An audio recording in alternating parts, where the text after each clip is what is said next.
Chief ملک الدین کی report کے مطابق اسلام آباد چیف جسٹس آف پاکستان قاضی فائز عیسیٰ نے اتوار کو supreme court practice and procedure act 2023 کی پیر سماعت کے لیے ان کی سربراہی میں فل کورٹ تشکیل دے دی۔ نجی نیوز ٹی وی چینل نے رپورٹ کیا، سابق چیف جسٹس عمر عطا بندیال کی سربراہی میں سپریم کورٹ کے 8 ججوں پر مشتمل لارجر بینچ نے 13 اپریل کو supreme court practice and procedure act 2023 کے نفاذ کو معطل کر دیا تھا۔ جسٹس قاضی فائز عیسیٰ، جنہوں نے آج پاکستان کے 29ویں چیف جسٹس کی حیثیت سے حلف اٹھایا، نے supreme court practice and procedure act کی سماعت کے لیے بینچ تشکیل دے دیا۔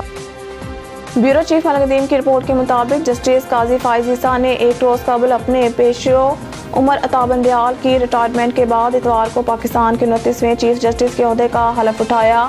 صدر مملکت ڈاکٹر عارف الوی نے حلف لیا۔ نگران وزیر اعظم انوار الحق Kakar, army chief general Asim Munir, senators, غیر ملکی سفیروں اور دیگر معززین سمیت اعلیٰ حکومتی اور عسکری حکام نے حلف لیا۔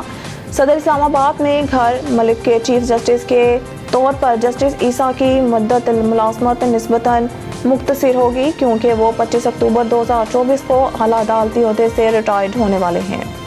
بیورو چیف ملک الدین کی رپورٹ کے مطابق راولپنڈی لاہور شہباز شریف کی قیادت میں پیپلز پارٹی اور مسلم لیگ نون کا کبھی مضبوط اتحاد ہفتے کے روز ٹوٹتا ہوا دکھائی دیا، کیونکہ دونوں جماعتوں نے انتخابات کے معاملے پر ایک دوسرے کو رنگوں میں بند کر دیا۔ سیاسی الٹ پھیر اور بااثر قوتوں کی حمایت کے لیے پرتشدد الزامات کا تبادلہ کیا۔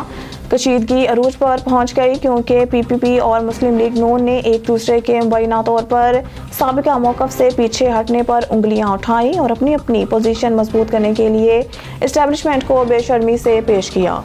اسلام آباد سے بیورو چیف ملک الدین کی رپورٹ کے مطابق ٹوکیو نے پاکستان جاپان سیکیورٹی ڈائیلاگ کے 9ویں دور کے میزبانی کی ہے، جہاں دونوں فریقوں نے باہمی دلچسپی کے دو طرفہ علاقائی اور کثیر الجہتی امور پر تبادلہ خیال کیا۔ پاکستان کے وفد کی قیادت ایڈیشنل سیکرٹری خارجہ ایشیا پیسیفک امیر خرم راٹھور نے کی، جبکہ جاپانی وفد کی سربراہی جنوب مشرقی اور جنوب مغربی ایشیا امور کے محکمے کے ڈائریکٹر جنرل ریونکا مورا نے کی۔ پاکستان اور جاپان کے خوشگوار تعلقات اور دفاع کے شعبے میں زیادہ تعاون کے امکانات پر زور دیا گیا۔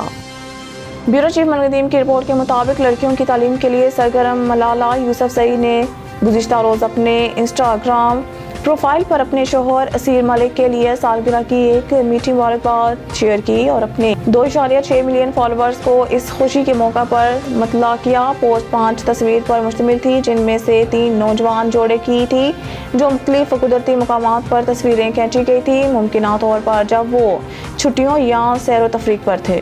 بیورو چیف ملک الدین کی رپورٹ کے مطابق inspector general of police Punjab doctor Usman Anwar کے احکامات پر انسپکٹر سے ڈی ایس پی کے عہدے پر ترقی پانے والے انسپکٹر عبدالعزیز کو regional police officer Rawalpindi region Syed Khurram Ali نے خصوصی طور پر اپنے دفتر مدعو کیا۔ اس موقع پر اے ڈی آئی جی نعیم اختر اور ترقی پانے والے انسپکٹر کے بچے بھی موجود تھے۔ آر پی او راولپنڈی ریجن نے انسپکٹر عبدالعزیز کو ڈی ایس پی کے رینک لگائے اور مبارکباد دیتے ہوئے کہا کہ آپ ڈی ایس پی کے عہدے پر ایک اہم ذمہ داری اور منصب پر فائز ہو چکے ہیں۔ آپ جہاں بھی اپنی خدمات سر انجام دیں، وہاں قانون، انصاف اور میرٹ کی بالادستی کو ہر صورت یقینی بنائیں۔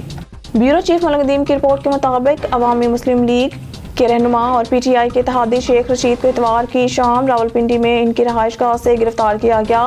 ان کے وکیل سردار عبدالرزاق خان نے ڈان.com کی تصدیق کی۔ سادہ کپڑوں میں ملبوس مردوں نے شیخ رشید کو ان کی رہائش گاہ سے گرفتار کیا۔ انہوں نے دعویٰ کیا کہ سابق وزیر داخلہ کو نامعلوم مقام پر منتقل کر دیا گیا ہے۔ خان نے کہا کہ راشد کے بھتیجے شیخ شاکر اور گھریلو ملازم شیخ عمران کو بھی گرفتار کر لیا گیا ہے۔ نیوز اسٹوڈیو سے فی الوقت کے لیے اتنا ہی۔ مزید نیوز اور اپڈیٹ کے لیے دیکھتے رہیے آن نیوز۔